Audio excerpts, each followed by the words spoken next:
Well, we're now using the sync adapter, and things are working pretty much as before. We want the app to do this synchronization cleverly, and we'd like to get rid of that old refresh menu item. Let's start by cleaning up all the other routines we have to sync.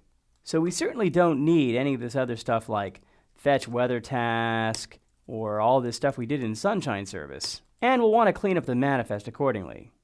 We certainly don't need either one of these anymore. And in preferences, we can just change that to sync immediately. So now we're really using the sync adapter everywhere. We have a problem though. We're not being very smart. The user still has all sorts of places where they see an empty list. We want to sync more intelligently. In Android 2.2, Froyo, Android added the ability to have sync adapters sync periodically. We can add a helper method to do this in our sync adapter. The problem is, this method isn't as smart as we'd like it to be. It still won't do all that cool batching with inexact repeating alarms that we'd like it to. Fortunately, we've added something that does just that, but it's not available until API level 19.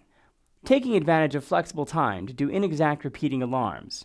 Let's set some nice defaults for our Sunshine sync adapter. First, we'll add these constants. To make things a little clearer in our code, let's add another function that we'll call when a new account is created. In here, we'll set some important flags, such as configure periodic sync, the one we just created.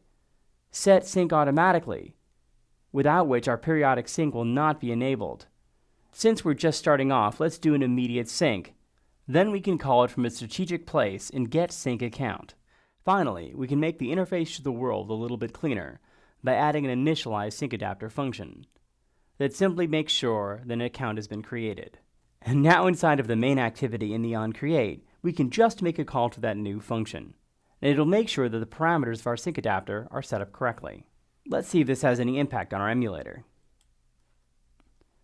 The new version of Sunshine right from the start shows all the current weather. For a sync with a sync adapter to happen successfully at periodic intervals in the background, you must have a content provider marked as syncable, enable automatic sync for your sync adapter, do an initial immediate sync, or set an interval in milliseconds.